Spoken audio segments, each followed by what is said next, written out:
Labą dieną, labas vakaras, ar labas rytas, nežinau. Žodžiu, sveiki. Dabar yra 2 valandos. Ir pirmą kartą paėmiau akytę jūsų. Nes nuo pat ryto 8 daug žmonių be proto, tai nėra nei viduj kaip, nei laukia, nei kaip kitaip. Tai kai ką parodysiu, papasakosiu. Kyla klausimas, matau ne vienam, kodėl anas kėdės bus parduodamas. Todėl, kad netikėtai pasirodė, atsirado kitas kėdės. Va toks va kėdės. 7 vietų kėdė Maxi su gerais žibintais, automatinis, itališkas,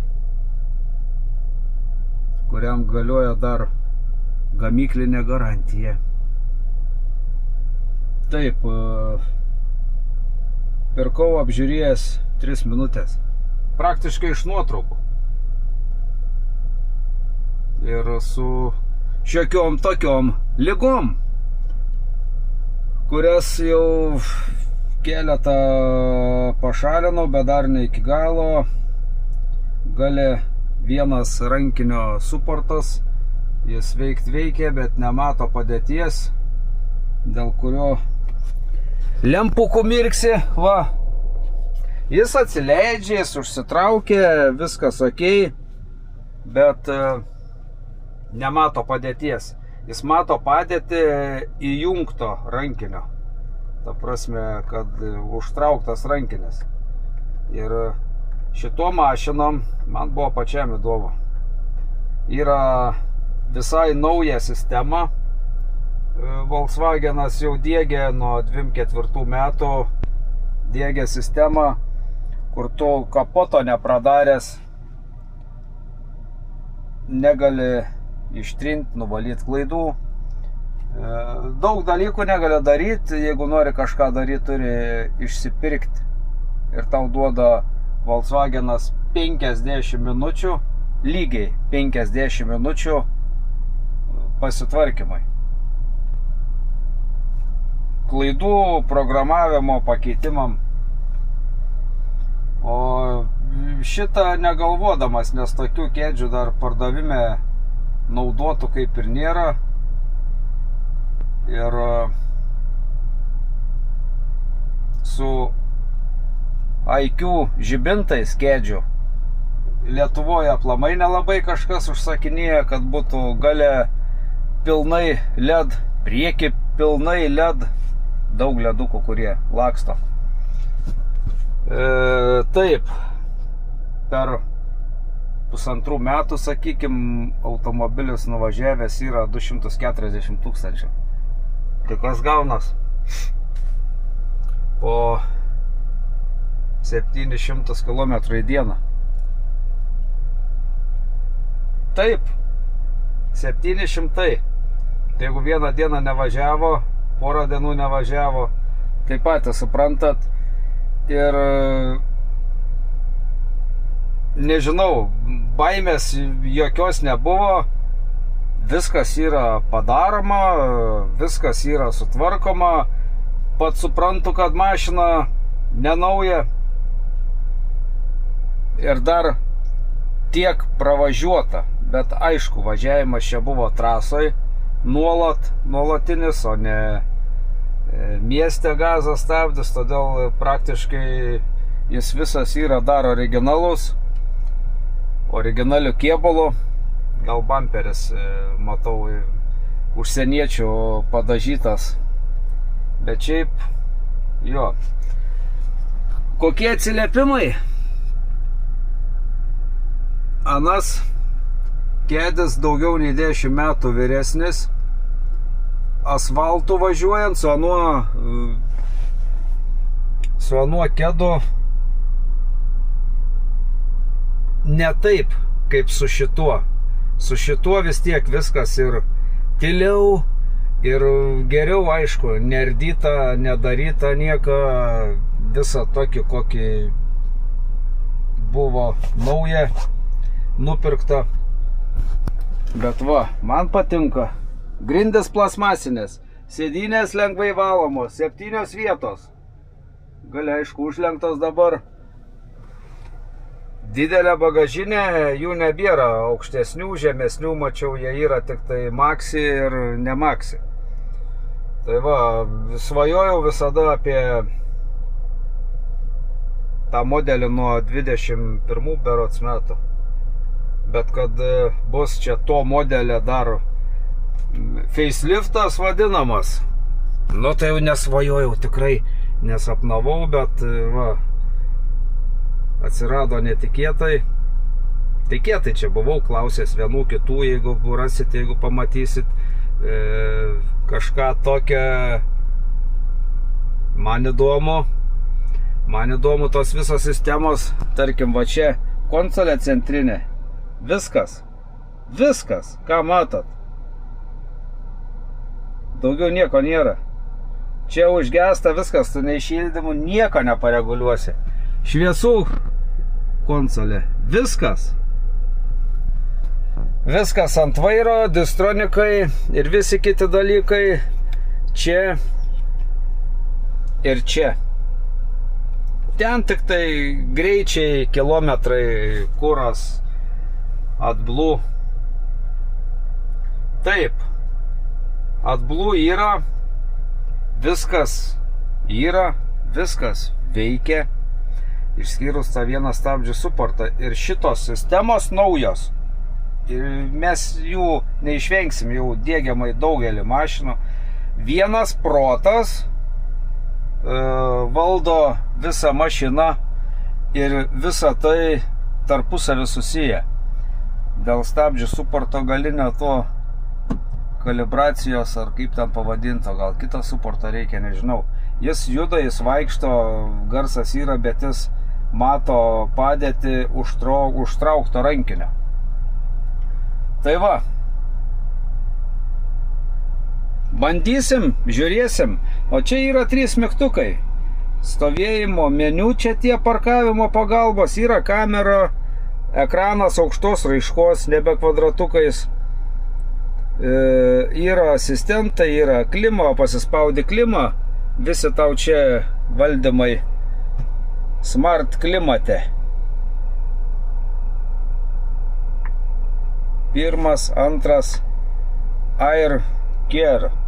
Rekuperatorius, tai yra paduoda vieną orą, išsiurbia orą, jį išsiurbdamas per kažkokį ten tinklainę savo pasišildo arba pasišaldo ir paėmęs iš lauko gaivų orą pučia per tą tinklainę, pašildydamas arba kad neprarastų mašiną ekonomiją. Tai va, keilėsa nėra, bet daugiau asistentų yra ir distancija, ir linijos ženklai, važiavimo pagalba, vairavimo pagalba, parkavimo pagalba, priekiniai, galiniai parkai, kameros. Netgi jis mato įtartinai greitai prie kelio artėjančius objektus, tau suveikia stabdis, atbulinis stumdamas jis mato, kur tu stumi, ką stumi. Nu, va, tokių va dalykų čia pridėta. Ir tas visas valdymas, tas meniu vadinamas, jis toks žmogus atėjo. Tai va, tokia mašinėlė, dar vieną bėdelę reikia išsispręsti. Technikinio jam iki 27-4 mėnesio kaip ir nereikia dar. Yra sertifikatas, o daugiau ką, numeriai yra, draudimas yra, važiuoja, šaldo, šildo, važiuoja patogiai, išskyrus vieną dalyką. Kai su juo įvažiuoji į žvyrkelį, nu tada senasis kedukas buvo geriau. Šitas tu sėdi, nežinau, gal čia kai ta erdvė, kaip tos grindis plasmasinės, kaip sėdynės odinės, gal tas garsas toks, žinot, kaip autobusiuko, kaip krovininio autobusiuko būdoj, kad sėdėtum. Tai va. Aišku.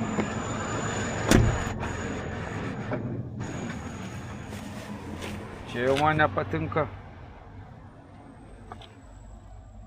Nu, su tokiais lempukais, tokiu priekiu kėdžių dar pardavime nėra. Čia įdėtas matomumas. Čia įdėtas. Veidrodėlė juodi. Ir stogą juodą pasidarysim. Va. Dar nedaug yra tokių kėdžių va, su tokiom ir galiniam lempom ir priekiniam. Ilgesnis už senąjį, sakykim, šalia kai buvau sustatęs va ant tiek, nu, pusę metro. Pagal išmatavimus jis yra 5 metrų ilgio. Tai sakyčiau, gan didelė mašina. Bet, nu ką, bandysim. Dizeliukas, dizelis 2 litrai, automatas 7 pavarų su 2 sankaba 90 kW. Su kažkokiu 2 atblų siurbliu. Nu, blogiausiu atveju, kas galbūt. Nu, šiaip, sakau, va, praktiškai iš paveiksliuko. Metai tokie, rida tokie, nu viskas. Sankaba 2 komplektą pasikeisti. Visą komplektą.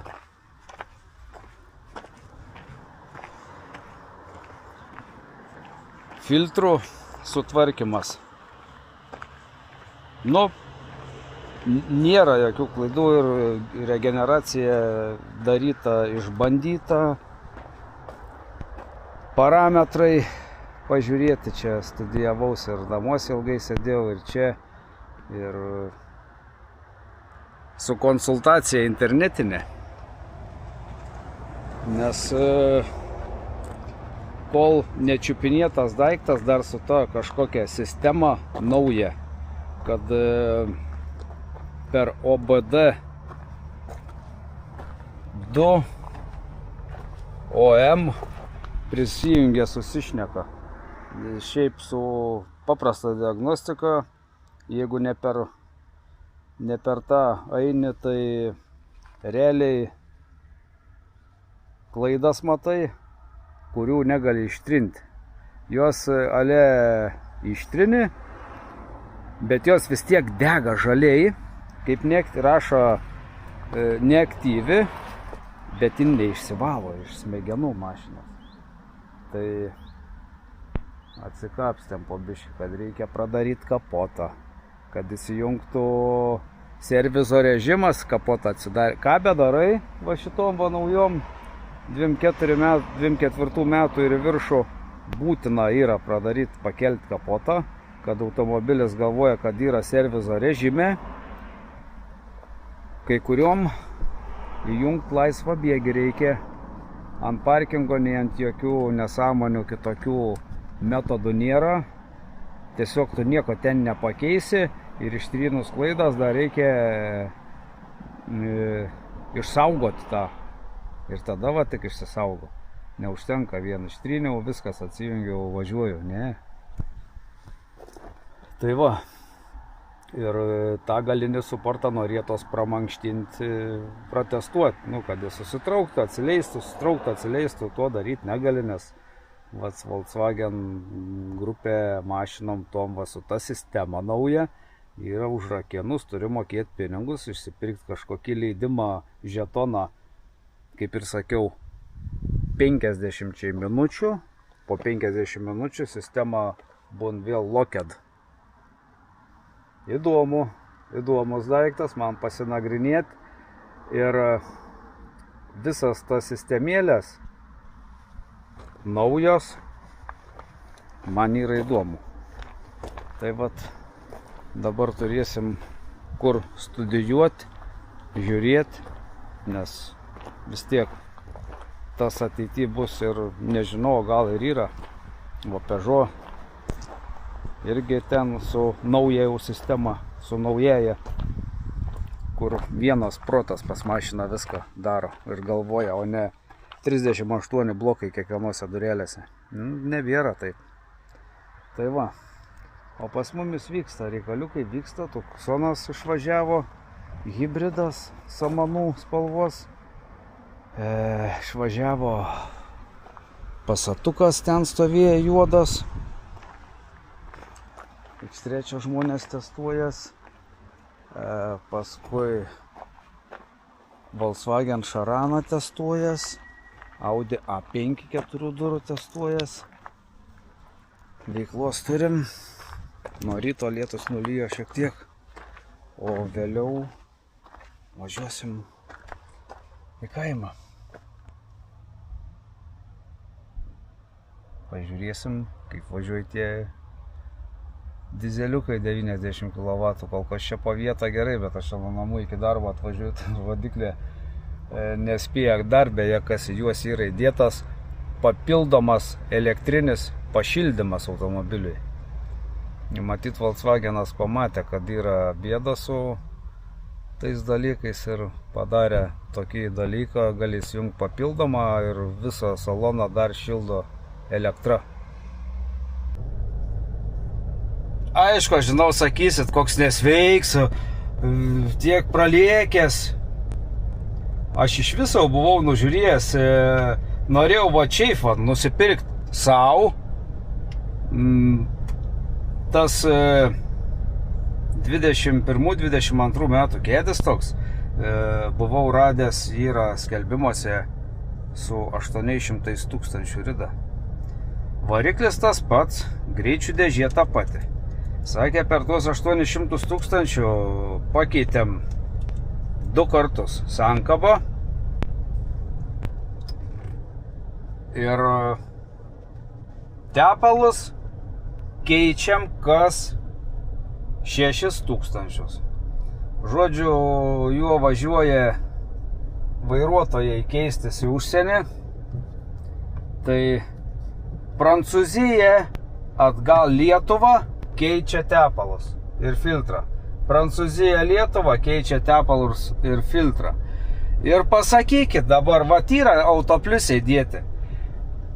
Ir dabar vat pasakykit, ar ne automobilio tepalo keitimas tiek variklį, tiek dėžėjai prailgina tarnavimo laiką. Vat paneikit kas nors. Vat nebūtų šitas pasimėtęs. Jau būčiau važiavęs į Kauną ir specialiai vat nupirkę savo naudojimui, nes tikrai ir nuotrauką žiūrėjom ir šnekėjom ir jie toliau dirba. Sako, mes jo nelaikysim, mes jo nelaikom numėtę.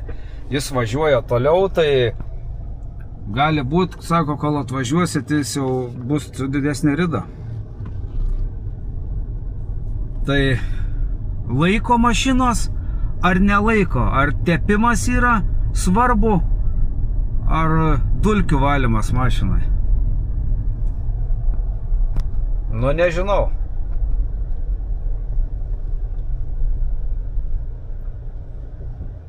Ir sakyt, kai 300 000 nuvažiavus mašiną, jau metama į metalo laužą, jo, va tie žmonės, kur taip šneka, aš tikiu, gal pas juos yra metama į metalo laužą, nes jie keičia tepalą kas 15 000, visokius long life, kas 30, kad tik kuo rečiau reikėtų, geriau suras tepalą kažkokį brangesnį ale, kuris ilgiau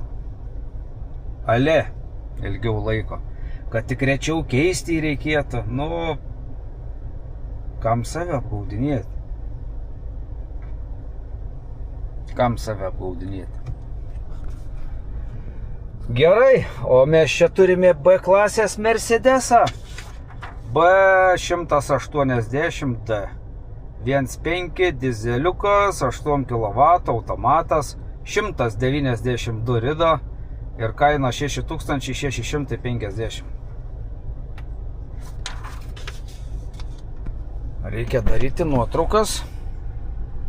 Vizualiai labai tvarkingai atrodantis. Ratukai, juodas stogukas, panorama, stabdžiai gręžiuoti, Bixenon, Mercedes Bixenon. Va. Toks va. Mercedesas.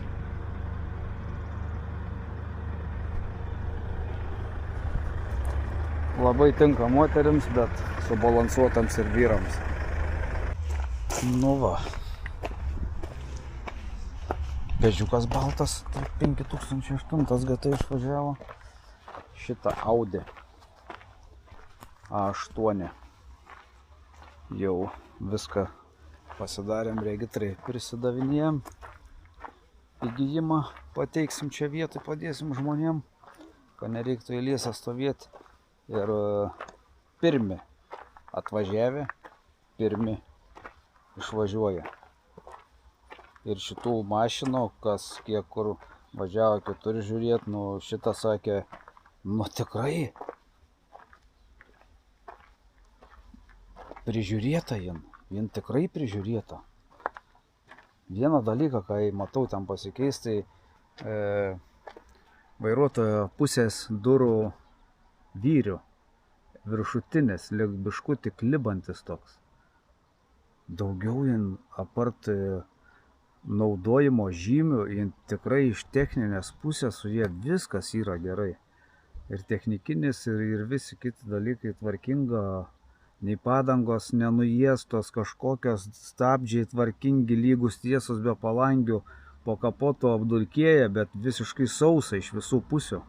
Visiškai sausa. Po dangčio tuo plasmasinio variklio atjėlus irgi sausa. Ir pasižiūrėjom kainas jas kiek. Dabar, va, tarkim, nauja A8 prasideda nuo 96. Nuo. Bazinis 96 bus. Jeigu dar kažką tu nori ten įsidėti, nu, koks 120-130 tūkstančių. Neblogai. Neblogai. Nu va. Veiksmo yra dar X3 melyną. Važiavo pardavėjas, matau, nežinau, kažką sutars. Tikriausiai. Toliau. Jo, čia A5 dar vaikinukai žiūrinėjasi. Testuojas su kompu. Banda su matuokliais. Jau viską kaip jis susižiūrėjo, kaip pravažiuoti bandęs. Jau vadinas geriai. Gerai, nėra blogai. Jo, kaip padaryti, kad visus automobilius nupirktų per dieną. Uždarai vartus tada, nu ir mėnesį poilsio. Nu ką, kažką pašnekėjom, kažką parodžiau, į klausimus atsakiau.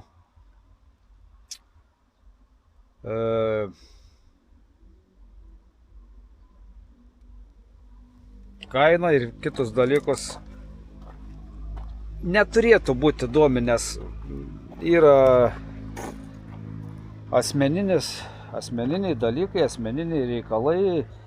Nei jūs nenorėtumėt, jeigu jūs va čia pirktumėt vieną ar kitą mašiną, kad visiems pasakočiau, už kiek pirkot, už kiek pardavėt. Čia yra labai, kaip pasakyti, intimus, asmeniškas, asmeninis dalykas ir aš neturiu teisės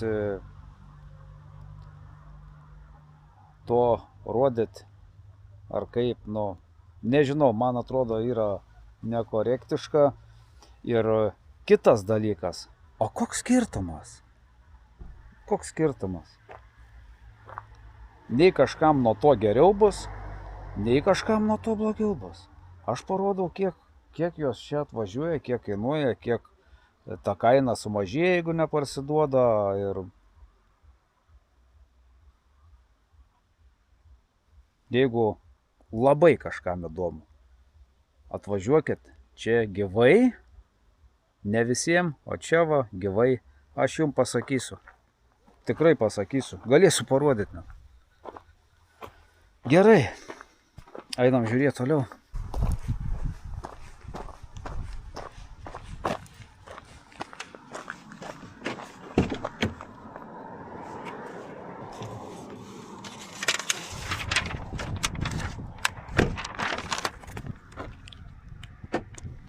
Va. Viskas. Baba. Šeštas automobilis šiandien. Neblogas šeštadienis. Labai neblogas. Lyginant su vakar arba su praeitų. Ir žinot ką?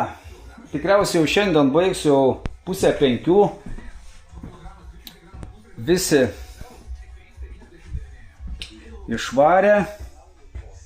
Išvažiuosiu namus, susitvarkysiu, irgi važiuosiu. Eisim į šventę. Ir šiaip šventė bus.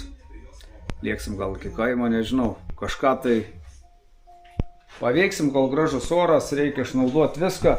Ir jum rekomenduoju tą padaryti. Labai rekomenduoju nuoširdžiai. Tikrai. Tai va. Judėsim.